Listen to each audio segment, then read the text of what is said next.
All right, well, today I'm having a conversation with Jennifer Green, and she's with Skills Ontario, and she's our guest on the podcast to talk about the connection of skilled trade apprenticeship programs, skilled trades, what they're doing at their organization to get the word out about skilled trades being an option for our youth. So, welcome to the show, Jennifer.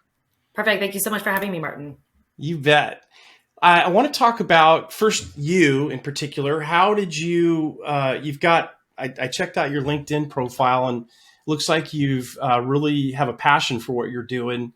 Tell me about your career briefly and how you ended up working for the organization you're with now. No problem. So my story always starts in high school. I was actually heading into university for forensic criminology. And my family, I'm the fourth generation of tradespeople, but it had not been pushed as a career, especially when my grades were 4.0 and it was pushed for university and I was in academia, but I was also a jock and I was also doing trades in tech.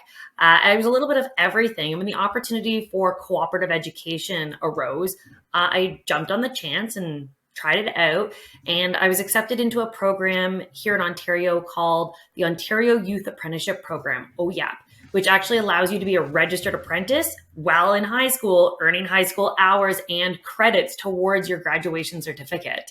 So I actually became a registered apprentice just before I went into grade 12 in the summer, and started earning hours right away and had my license by 21. So I'm actually a Red Seal licensed industrial millwright.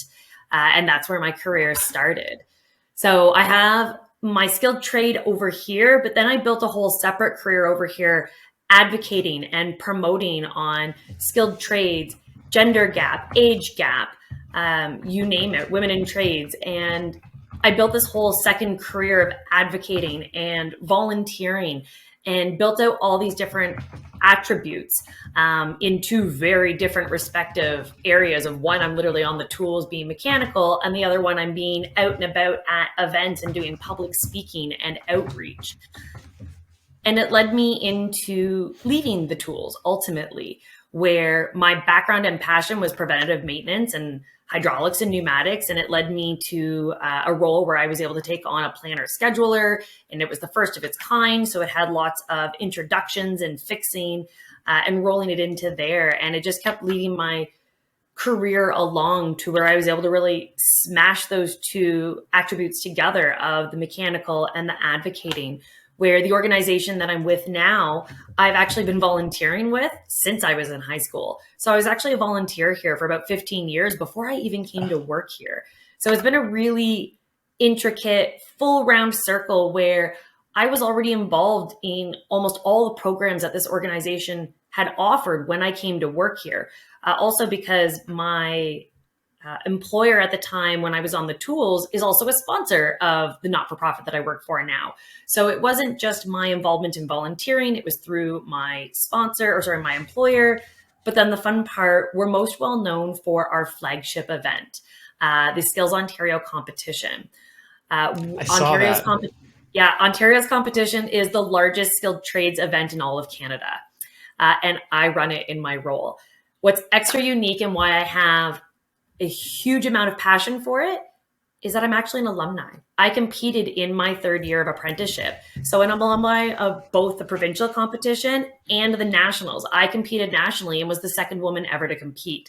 So my love and background and history with this organization is quite a bit rich, for lack of a term.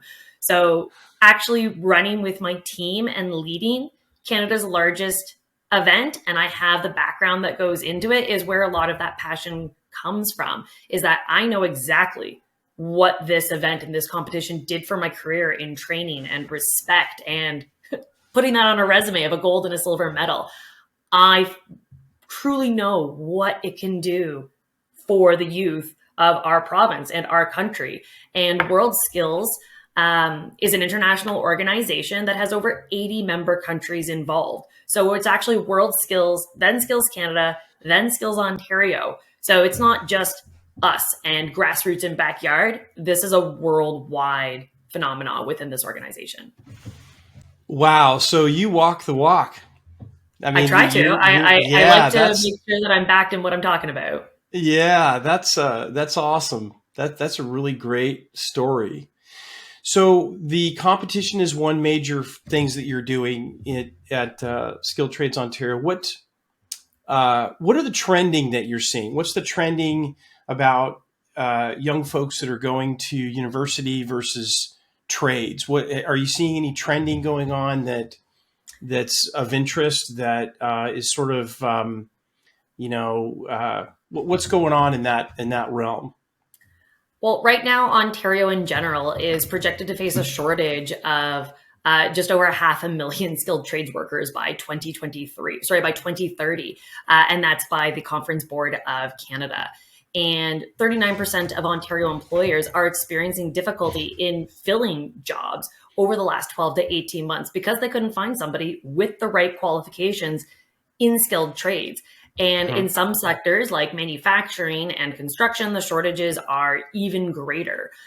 In a recent survey by the Canadian Manufacturers and Exporters, known as CME, 69% of respondents said that they were experiencing immediate skills shortages.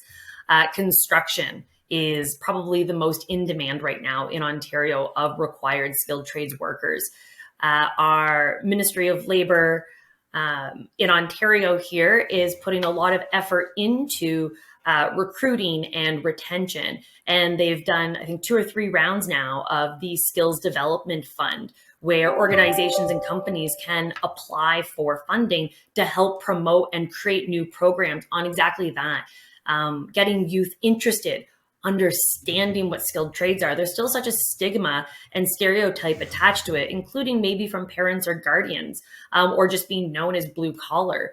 And being able to understand the difference of the skill set that truly is involved and required for a skilled tradesperson will ultimately help dissolve the stigmas and stereotypes. And I say that because in Ontario, we have 144 registered trades in our province. 144. We're broken up into 4 sectors, and there's things within those 144 trades. There's some things that youth have never even heard of before, that they didn't even know that was a career, let alone you went to an apprenticeship for it. And my most favorite one to highlight is horse harness maker and retail meat cutter for butchery. Those are actual skilled trades in the service sector.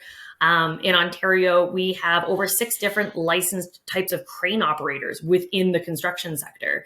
So being able to advocate and promote what those careers actually are of those 144 in our province will really take the youth a long way to understanding what those options are and the pathways to get to them, especially when they learn that the hours that you work, you get paid for them at the same time. I walked away out of my apprenticeship debt-free. It was paid for, or I had it paid off. So being able to, yeah, understand what the options are in those pathways. And there's so many grants and applications now by our provincial and our federal government. It really goes a long way in helping get you there. It seems to me that the government is trying to actively engage our youth. I'm talking about the individuals, men and women that are getting out of high school and they're at that critical junction in their lives. It seems to me that there is a little bit of interest with government in Canada to try and say, hey, there's another option here for trades.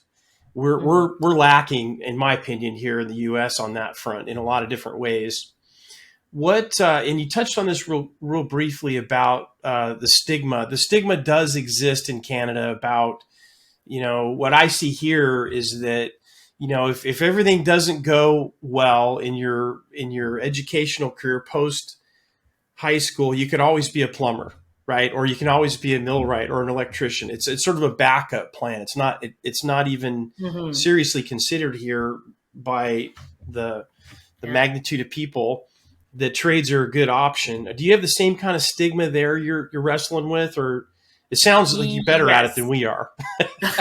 We definitely are. And we do have our current government, like I said, the Ministry of Labor and our Ministry of Education, Minister Monty McNaughton through the Ministry of Labor has made massive strides in his terms within government on helping promote skilled trades and beating the stigmas and coming up with advertising campaigns to the point that I actually, alongside two other people on a committee of three, I was the chair of a youth advisory committee, where we had over 90 engagement sessions and we met with over 400 stakeholders.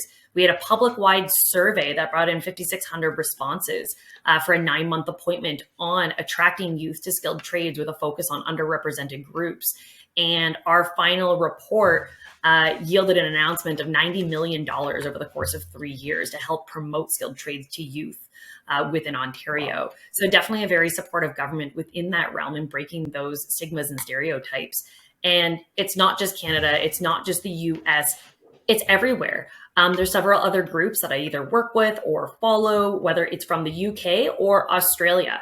They're in the exact same boat of making sure that the skilled trades are promoted and understood and what they really are. And my trade alone, I need 8,000 hours of hands-on work. Well, 8,000 hours at a regular work week is almost 4 years worth of hours just of the hands-on training part. But now you throw in your schooling portion. Now, I went to Conestoga College and I was on a day release program, which is 1 day a week. You now throw that in there. The amount of hours that my education took in my apprenticeship and my schooling equals some of the pieces of paper of diploma, degree, master's, bachelor. And we actually did a very short, not study, but session group on calculating how many hours are based off of different, for lack of a term, pieces of paper. And my numbers were right up there of what it took for me to train. And you think about it, I worked in automotive industry. I worked on CNC machines, computer pneumatical control, and it was in the automotive industry. So it's millions of dollars worth of equipment that you are entrusted to fix, to make the parts in a car that you are now driving on a safety aspect. So you think about the level of training and requirements that skilled trades need on any aspect in any role. And another simplified one would be, I shouldn't say simplified, but relatable would be a hairdresser. You don't want to go in and pay for something and walk out not looking great. You want them to be as best as they can be. Like you want to look presentable as yourself. And a hairdresser is a skilled trades person. So when you think about the level of what the requirements are, it's no different. It's just getting that understanding across based on hundreds of years of stigmas and stereotypes. Right. I want to talk about wages for a minute. So with the shortages that you're seeing, one of the things that I'm seeing here in the States is that, if you go on the government website, Bureau of Labor Statistics, whoever's tracking that stuff, I'm noticing that the reported wages by these government databases about what skilled trades people make or what they can make is understated quite a bit, which is causing another challenge in that when, again, the students getting ready to get out of high school and they're having those important conversations with parents, hopefully, and maybe even the guidance counselors at the school. And it's brought up, well, I was thinking about being, in the trades, and here in the States, what happens is a lot of the public schools will drag out, well, you could definitely do that, but a plumber or an electrician only makes this. And, it's sort of, for parents, it's kind of a non-starter. My son or daughter's not going to be able to really get ahead at those wages. But the reality of it is that the data stream is very, very slow. In other words, the amount of the wage increases, especially post-COVID, they've really gone up because a lot of people got out of the trade. So the shortages are causing the wages to go up, but that data hasn't even hit what's being reported. Are you seeing? So I guess just with that background, I'm wondering, are you seeing that there's a difference between what's being reported skilled trades can make in Canada versus what's actually paid? Are you seeing that difference? And that's the first part of it. And then is that difference, if it does exist, causing a problem with recruitment into skilled trades as a viable option to go into a 4-year college? That's not generally something that I or we see here. I feel like they're fairly up to date with what's being reported. Again, especially with a ministry that fully supports skilled trades, with a minister who regularly talks about wages in 6 figures. Now, don't get me wrong. It's relevant depending on which trade from which sector. There's a big difference between obviously some, but then same thing with a first year to somebody with 20 years of experience. I mean, you look at some job descriptions where it wants you to have a master's or a bachelor, and it wants you to have 5 years experience, but it's an entry level job. So, I mean, whether it's entry level and you've got a master's, you're still going to be making down here versus somebody with 10 years of experience. So it's all relative and scalable. But I do feel that our reporting on the metrics of salaries, I feel, are up to date. I mean, when I go to look things up, I feel like they're pretty relevant. But again, it's also very scalable. Are you working for an SME, a small and medium enterprise, or are you working for a huge international company? I think that comes into play as well, but also the sector. I mean, well, although my wage didn't change, I worked through the recession in 2008 and 2009 in automotive manufacturing. I know what it did to my hours, which ultimately affected my salary for those years, but my hourly wage didn't change, but my hours did. So I think there's a lot of attributes that go into what's reflected. But again, we have a minister who regularly quotes and posts on social media about the opportunities in skilled trades and the figures that you would make. Well, I wish they were doing that here, Jennifer. I really do. Let's talk about women in skilled trades. And I think you can speak to this pretty darn well. I want to talk about the level of interest by young women about skilled trades. What are you seeing the trending like? The trending here is definitely going up. There's a higher percentage of women going into skilled trades. Now, when I started, only 1% of women in trades in Canada were in millwrighting, and today it's 3%. So that doesn't seem like a lot overall, but ultimately across all of Canada, that's hundreds. So seeing quite a bit of an increase there, especially with companies taking on more DEI, diversity, equity, and inclusion opportunities and roles, including hiring DEI coordinators or managers or directors. We're seeing a lot of companies, unions, education really driving up on all underrepresented groups, not just women in trades, which also includes Francophone, Black youth, newcomers, persons with exceptionalities, or persons with disabilities, to be able to really hone in on what they require. Because as soon as you've got one underrepresented group tacked on with another, it gets more and more difficult. So there's definitely an increase in women in trades who are applying. One of the things that does need to be worked on is the retention along with the recruitment. Excuse me. So lots of great work on recruitment, but definitely there are more steps that need to be taken as far as the retention. And there is lots of great strides happening, such as there's a construction company in Ontario who has created specialty safety vests for women. There is a company who has made specialty winter jackets for harnesses to go through, including women's sizes. So lots of different options are coming forward to really help with the retention. Yeah, that's interesting. I had an opportunity last year to do some work at one of the major semiconductor chip manufacturers here in the US. And I was on a fab floor, and they were, as they do, they were reworking all their tooling. You know, they're constantly doing that, trying to keep up with the market. They're putting in new machinery and that kind of stuff. And I had a chance to talk to two young ladies. These ladies were probably in their mid to late 20s, and they were pulling electrical cable, and they were pulling, big stuff. It was,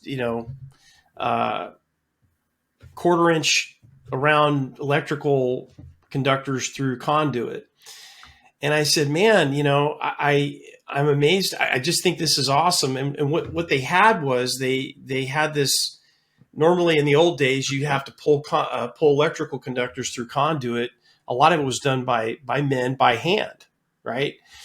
Well, they had this contraption. It was made by one of the tool manufacturers. It was on a motor, and it just pulled that stuff right through.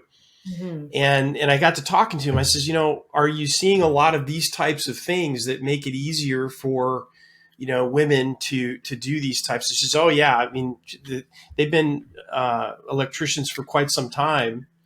And they said, yeah, we used to have to pull this stuff through, and we'd have to come get the guys to help us because it was just, I mean, really hard. If you have a bunch of conductors to pull through a piece of conduit, we had to get the help. But with these babies, we're out here all by ourselves all day. And then I got to thinking about that. I'm going, just tool technology, safety equipment, all that kind of stuff. They're starting to cater towards women because I think everybody's kind of waking up that women can do this stuff too. They definitely can. Yeah. There's no reason why this has to be a man's sport, right? Yeah. And it's really great to see there's so many workwear and PPE companies that are springing up, offering women's workwear, women's PPE, women's maternity wear. So it's really great to see a lot of those companies evolving or arriving. One of the difficulties that still arises is that they're not available in store. For example, there's a large box store here that offers quite a bit of women's workwear, but it's not sold enough to keep it on the floor. So you can only ever get it online. So a lot of women will have to order multiple sizes to try it out at home and then ship it back. So it is a bit of a deterrent within that. We have noticed, and in speaking to other women in trades and groups, is that generally women's PPE, like harnesses, is much more expensive because it can be. Yeah. So also having to try to convince companies sometimes to be able to spend the money for just that one employee for just that one harness. But those aren't necessarily all of it. That's just a one-off. Like I said, the one construction company took the effort to make their own PPE and create something so that it did fill the niche. So there's a lot of really great success stories coming out as well. And I believe they actually just recently won an award for DEI within the work that they also did within the safety vest. I want to talk about work-life balance. This is probably the biggest topic that I get from people working in the trades now. And here in the States, we're having a lot of challenges with everybody's short on labor. Nobody can find people to do the work. It's very, very difficult. You open up the phone book. Well, anybody uses a phone book these days, but you look up a plumbing shop, and you need to have your toilet fixed or your faucet repaired or replaced or whatever. It's a wait now, and mainly because these contractors are just buried. They just don't have enough hands to do the work. Mm-hmm. So the biggest complaint, the result to that is there's as many hours as you want to work in most of these trades, a lot of them anyway. And a lot of the non-union shops don't necessarily have in place standards that require maintenance of work-life balance. How is the work-life balance? You guys are having shortages too. It seems like Canada's a heck of a lot more organized than we are, and especially with getting support from the government to actively engage to get people into skilled trades. How's work-life balance going up there?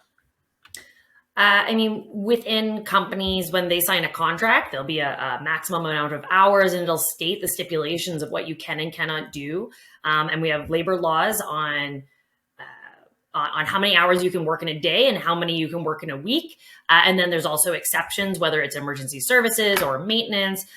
So there is the employee standards within that in the labor laws to be able to follow, again, depending on industry. So for example, I was maintenance. I got included into anything. And as far as work-life balance for me, I did everything from just day shift to days, nights, and afternoons. When I left the tools, I was on continentals. So as much as days might have been long on the actual days that we worked, I had X number of days off in between, and it worked out fantastically. But also for a lot of skilled trades, especially as far as work-life balance goes. If you're working in construction, you're probably starting at 6 or 7 a.m. And one of the biggest difficulties that's discussed up here is daycare, is finding that work-life balance of daycare, because a lot of daycares don't open until 7. Well, if you have to be on site for 7, you're probably needing to drop off your kid for like 6. So that's one of the biggest things that we hear up here, especially in women in trades, is the daycare portion of how difficult that is. And for example, if it is continentals, and what if you are a single mom in women in trades and you're working continentals, it's also really hard on daycare because they need to make an income too. So they can't just take your kid 2 or 3 days a week every week and then expect not to get paid. But then that also turns and factors into many other things. That's not just skilled trades. That's healthcare. That's doctors. That's nurses. So it's not just our industry that affects in the hours. Well, although it gets talked about a lot, people forget that there are other careers. Like you think about a hospital. Hospitals open 24/7 with staff who run into the exact same work-life balance. But within contracts and labor laws, there are hours set and agreed upon. You can do written or verbal agreements to be able to work more hours if you don't fit within the exceptions. So those are put in place as well. Let's talk about the industry, what the industry can do. So in Canada, you have an engaged government, which is good. You have organizations like yours, which is great. What about the businesses? Like, what are some of the things that the business owners can consider doing to do their part? Because they directly benefit. You know, you get a big plumbing contractor, union, non-union, doesn't matter, and they need skilled labor. Let's say they're successful, they've got a little bit of money in their marketing budgets or whatever to spend. What are some of the things that the business community can do to help organizations like Skills Ontario get their message out or help them? I know you take donations, but what are some of the things that businesses can do to help the industry and in the end help themselves? Yeah, definitely. Sponsorship is number one. I mean, as a not-for-profit organization, that's one of the number one things that we need to be able to operate, whether it be staffing or program materials. It comes out of sponsorship. But some unique opportunities, like some of our sponsorship levels at the competition, for example, one of the levels, couple of the levels, actually allow you to give job offers to the gold, silver, and bronze medalists. So our sponsorship packages are very complex with a lot of unique and outside the box opportunities that you might not be able to get elsewhere. So you could actually attract talent. Maybe it is a competitor or a team who goes all the way to World Skills. And World Skills competition runs exactly like the Olympics. You've got the gold medalists from all the different countries competing against one another.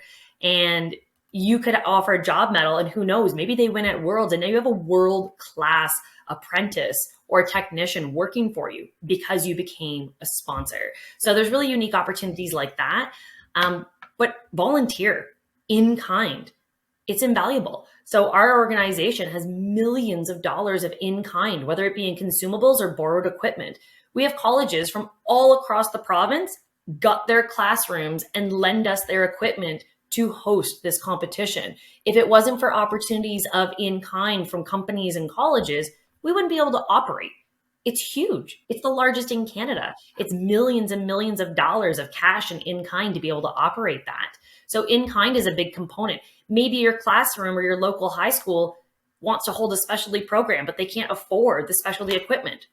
Partner with them. Lend them the equipment for the week. Be willing to take it back and do the safety or the inspection on it to make sure that it's good to go again after they've used it. For example, Mazda lends us cars for the competition for auto service and actually lets the kids rip them apart and work on them and then takes them back, has their own technicians work on them, recertify them, and then they can be sold. So you want to talk about a level of trust and opportunity that instead of a student just having a trainer like they would in a classroom, they have a real car to work on. Along with in-kind, volunteer hours. We had almost 700 volunteers across 76 different contests at our competition this year. We can't run industry standards and state-of-the-art contests without those volunteers who have the specific background and experience in skilled trades. But they can't necessarily always take vacation time. Having employers on board willing and allowing their employees to do volunteer hours to help in a program like this to build up the youth and their opportunities within our province and country. Not only that, if you're an organization, company, educational institution, again, volunteer, maybe offer to do a workshop, provide a keynote speaker, provide a panel speaker to be able to provide that experience and opportunities, whether it be visual watching a video or auditory from a keynote speaker or actual hands-on participation like the competition. So sponsorship, yes, it's always the biggest one out there, but doing in-kind and volunteer hours, you're not only going to get your name out there, but you're providing the feedback, especially if you're partnering directly with your community. Because if you're helping out your own local high school, those kids are looking for a job, which means you're ultimately helping train them more and have them more interested, which will maybe help them filter right into you because they're already going to know who you are, that you exist, what trades you offer. Where kids leaving high school, they might not know any of the companies or local companies, let alone what skilled trades that they offer. So by being directly involved within your own education system, those students graduating are going to know exactly who you are as a company and what you offer. Yeah, the other thing I'm seeing here in the U.S. is the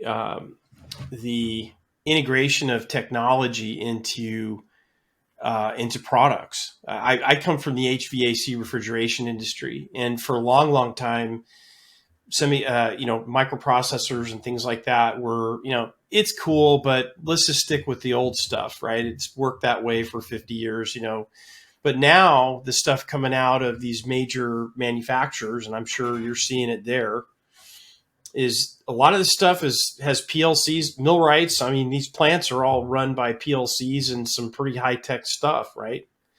And what's interesting is the skills gap, the folks that that are retiring, they're leaving behind their practical knowledge and things like that. But there's a huge need for not only young people, but people that have the tech stuff. They know how to run an app. They know how to get into a piece of software to reprogram this printing press or reprogram this HVAC machine. It just, I don't know. I'm concerned and sort of wondering what we're going to do, if we don't bring some of this young talent. I mean, if I want to get something fixed on my phone, I'll look up one of my millennial kids and have them come in here in 2 seconds. They fix it. I think it's also specialties. So I mean, like you've got your core foundational training, but then maybe this is like an industry standard within only this sector. So not everybody who gets licensed in this trade needs it. Only those working over here. So it's almost like a separate specialty course that maybe colleges or unions offer, for example, or your company to have you trained within that specific industry, because it's not broad enough yet to include it within the foundation. And that's where we're starting to see a lot of opportunities arise here, is providing those additional separate courses. For example, within renewable energies, there are some options that you could take, like this one specific course outside of everything.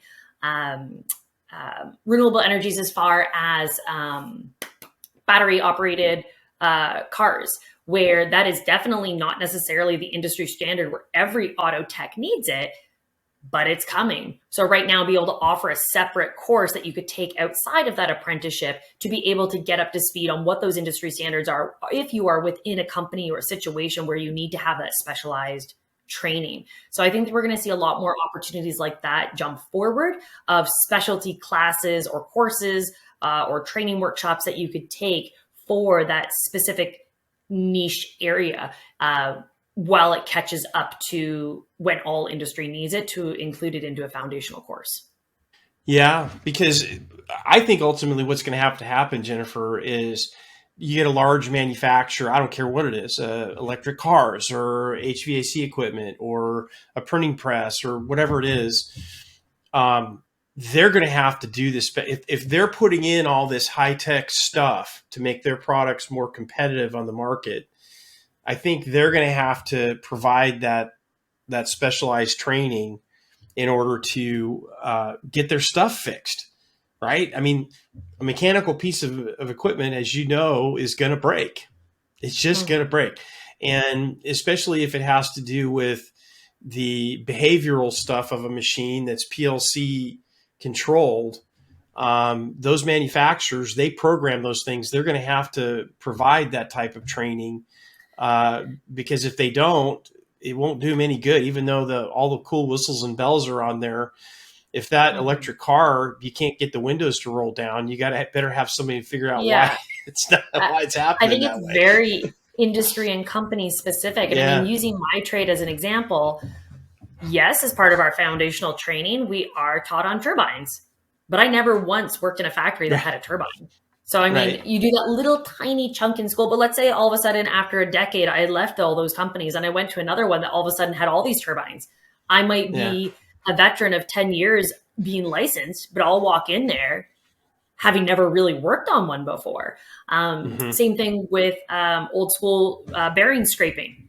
We only had a Right. couple of machines in our factory that needed that. And there was only a couple of people in a department of 75 who actually knew what to do because they'd had 20, 30, 40 years experience. So making sure that you also connect with a veteran of long-term experience who's had that background of knowledge to be able to work on them. It wasn't just like, okay, let's spend like one class in school doing it. They've had actual multiple years of real life experience where you want to connect with them and jump on board and volunteer and say, I want to learn from that guy or the girl or person.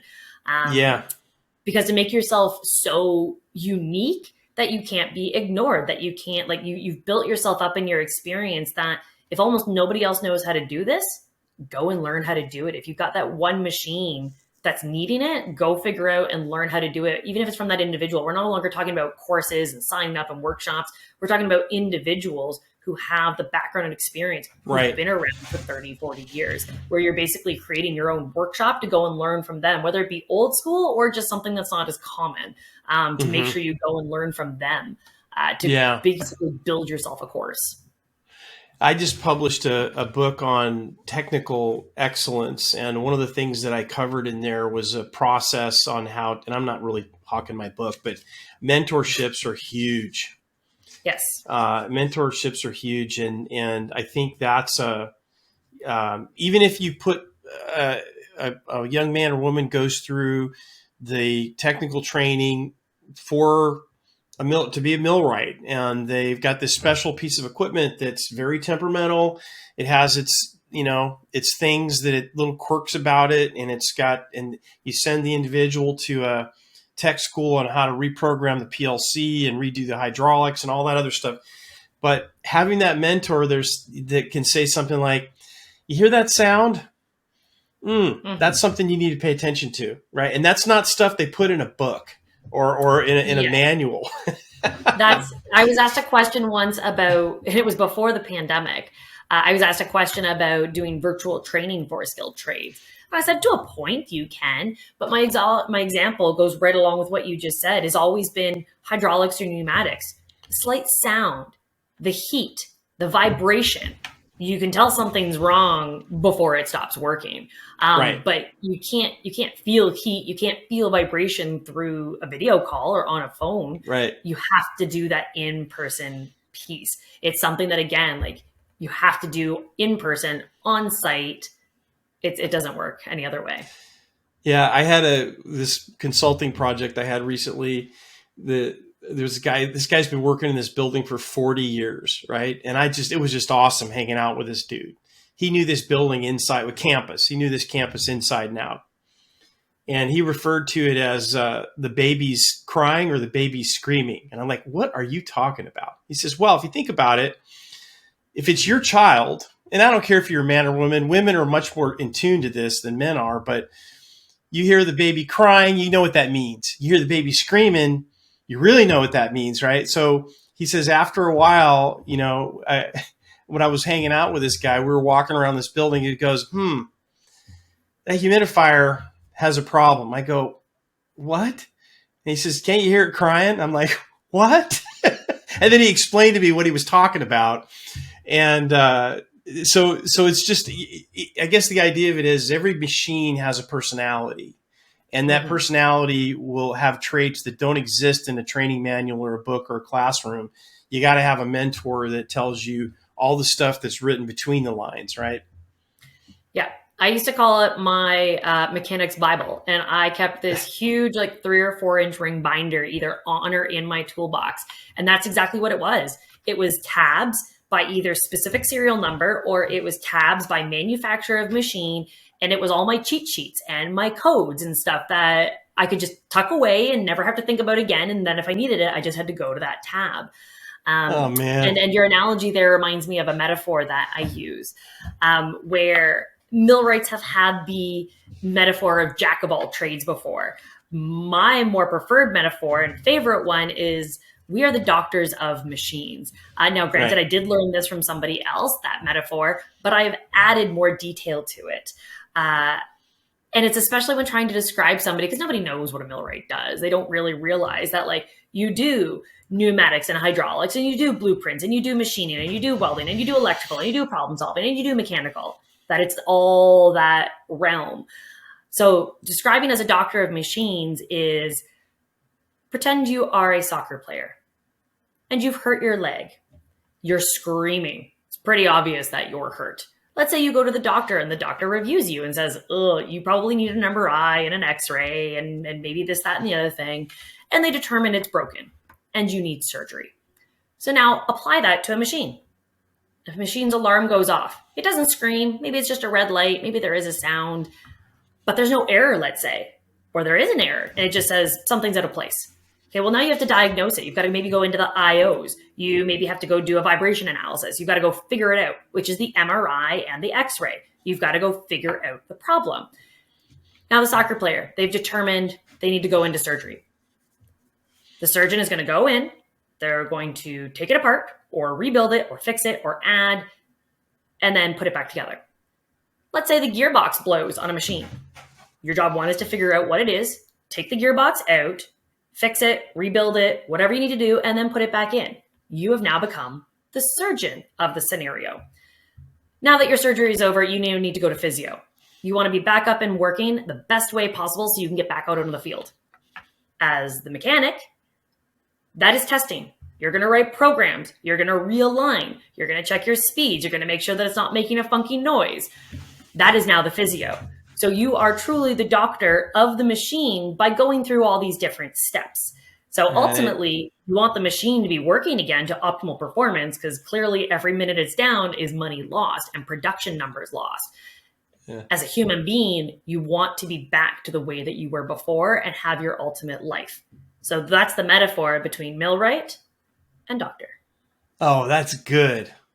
Yeah, I got a tear running down my cheek right now. You have a binder on all the machines. You're a nerd. We call those nerds. Well, I don't anymore, but I did. I mean, I've been off the tools for quite some time, but yes, I kept a binder. I mean, as a woman in trades, like you're scrutinized under everything and everyone's questioning everything. And the one small mistake that you make, you're never let down for it. Ever, right? Whether it's small or big. So making sure that I could support myself and making sure that I could come up with as much as I possibly could to not embarrass myself, to do my job, but ultimately survive. I mean, to try to be the best mechanic that I could, but also not be ripped apart by an industry as a woman in one of the most male-dominated trades. So making sure that I was able to find different ways to just support myself, which also included, you talked earlier about specialty tools and pulling wire. I had an entire drawer labeled specialty. And that's all it was tools that I had either fabricated, welded, machined, created that would make the job easier, either A, just in general, or B, because of my strength. And I would make those tools. And it ultimately made other people's jobs easier as well. And people would come and borrow the tools. People would come and borrow my mechanical Bible off of my toolbox. Because it was just there. It was like an instruction manual. It was a cheat sheet, and it was just quick and easy to be able to go back and see those problems. Right. So before we wrap up, I know for sure if I don't ask you this, I'm going to get people that are going to say, "Why didn't you ask her this?" So, young woman, just getting ready to graduate high school. Parents are really excited that she's going to college, and for some reason she finds out about Skills Ontario. She sees one of your videos. Hey, Mom, Dad, I want to think about going into trades. She does. She's got grit. She decides she's going to take a path similar to what you did. What are the top things that will help a female in a skilled trade? Let's say particularly male dominated, at least currently anyway, male dominated trade. What are the top things that that you felt were the road to success, like based on maybe some mistakes you made? What's some advice you can give? And I think you already laid out some of it, but what are some of the top things that young women out there maybe considering skilled trades as an option to college may learn from Jennifer Green's top list? My number one, I've actually already mentioned it. Make yourself so unique that you've created yourself a seat at the table. It's so experienced that you can't be ignored. Example, the scraping of bearings, the turbines. Go figure out what is unique within that company, organization, trade, sector, industry. What separates you in having that specialized training that shines on a resume, that makes you stick out, that makes you so valuable that you're called upon, maybe within your department, because you're the only one who knows how to do it, or you're only one of 2 out of 75 who knows how to do it. Figure out how to make yourself unique and stand out. You're already going to stick out like a sore thumb. What's a little bit more? That's my first piece. Yeah, that's my first piece.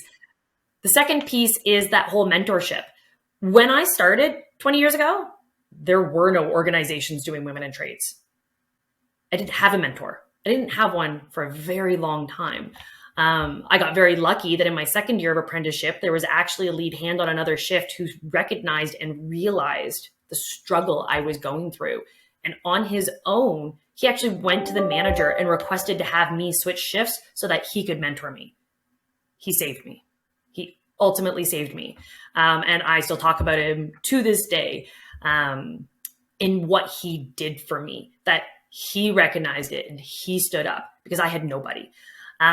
Today, there are so many women in trades groups, I can't even count on my fingers. Internationally. So, I mean, there's quite a few that are Ontario-based, quite a few that are Canadian-based, and there are quite a few out of the States. The first one that comes to mind is Women's Welding Syndicate. And there's quite a few others that I follow on social media and that I have connected with their founders or owners. There's quite a few out of Australia, worldwide, that are out there all working within the same silos for the same options. And there's quite a few that are by trade. There's quite a few by sector or by industry. I mean, here in Canada, there's Women's Trucking Federation of Canada. A trucker is a registered trade here.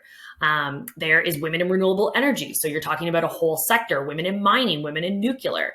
There's women of power line technicians. CWB, the Canadian Welding Bureau, has its own women in trades group called Women of Steel. There's a multitude of different groups, whether it is owned on its own entity as an organization or within or through an organization. Hydro One here has its own internal women's group, and so do many other organizations, Acon in construction. So there's so many now that you can reach out to and ask questions, find a mentor, because it's such a struggle to go through something without knowing it. So you talked about parents. I have mentored over 50 young people in my career, specifically one-on-one. Some of them, it was a one-off. Some of them, I've been with them for their whole career. And the one young woman, we actually sat down to dinner one night to try to determine a plan on how to tell her parents she wanted to go into skilled trades, because she knew right away that her parents were not going to agree with it. And we came up with a plan and different attributes and points that she should talk about. But it was me being able to provide the context and the background of the why. Here's a solution, or here's this, because I've already been there.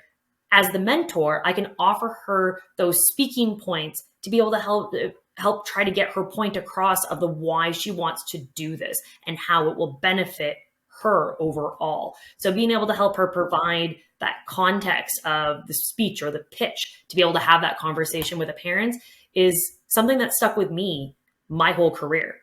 I'm still friends with her to this day. We still meet occasionally for dinner. And she says the same thing with her, that conversation changed the outcome of the career path that she went in because she found a mentor. Now, granted, it was on accident. We met because I did a workshop at her high school and we connected from there, and we're connected ever since. So being able to find a way to reach out to somebody and connect will make a large difference, especially if let's say on a bad worst case scenario, let's say you're going through harassment. Talking to somebody, whether they have been through the same harassment or any harassment at all, but talking to another woman in trades who can at least relate to what you're going through is the best sounding board that you are going to find. That was a worst case scenario. Maybe you're just looking for PPE. Maybe you're just looking for help on washrooms. But at least talking to somebody who can feel and understand what you've been through is going to be the best piece of advice that you're going to be able to find to get yourself through. That's huge, Jennifer. That's great. Yeah. You know, I think it would be really cool to set up like a mentor network. Does that exist? Not to my knowledge. There could be, but I know that a lot of those organizations or within the companies do have mentor groups within themselves, or you can reach out and ask to talk to somebody. But I'm not aware of just a generic sign up for a mentor. I bet you there's a lot of people in the actual, you know, skilled trades, journeyman level people, just, you know, maybe just pre-retirement that would be, you have to vet these people, obviously, but I think they would be willing to, I think recreating what you experienced, what you did for that young lady would be huge, huge. Because a lot of kids, you know, they have that conversation. They really in their heart know that college isn't for them, but they cave anyway. You know, and they end up going off to college. And I'm not against college, but, you know, they having somebody like you that's been down that road to mentor them, to have a mature adult conversation with the parents, just give them some, ideas. That's huge, significant. It's been really unique how some of these instances have come up. Like one of them was my husband's coworker, and his son was trying to figure out how to find a job. He'd gone through co-op through high school, but there was no employer for his specific trade. So he did a different trade. And his husband found out my passion and my advocacy. And the coworker was, my husband said, like, my wife does this kind of thing. Do you want to talk to her? And I set it up and I called one of our sponsors and was like, hey, here's the situation. Would you be willing to just have an interview with this kid? They said yes, and they hired him on the spot. Another one, that one was a cool story. Another one was a previous coworker that I used to work with. He messaged me and said, like, hey, I saw you through your career and what you went through. My daughter's thinking of doing this. Would you mind talking to her? Others have come out of me being a keynote speaker and people coming up to me or getting a phone call or an email saying like, hey, we heard your story on a podcast. Could we talk to you? So I try to take on like as many as I can and where I can, but it's been really unique in how all those different conversations have come up over the years. Before we wrap up, Jennifer, how can people, because we have a lot of listeners from Canada, so how can people get involved? What level of connection would you be willing to share with the audience out there? Definitely share your website, share your connection points. I know you're on LinkedIn, and what's your favorite to connect with? And LinkedIn is by far my favorite overall, where I do the majority of my postings. So I'm available to be found on LinkedIn. My organization, Skills Ontario, our website is skillsontario.com, and that's where you can learn about our competition. You can learn about the junk drawer races, our Women in Trades initiatives, our DEI and newcomers initiatives. We run summer camps. We have a podcast. We have a skilled trades and technology truck that travels the entire province. You name it, and we pretty much do it. We're very unique in all the different types of programming and offerings that we have available, which also includes publications.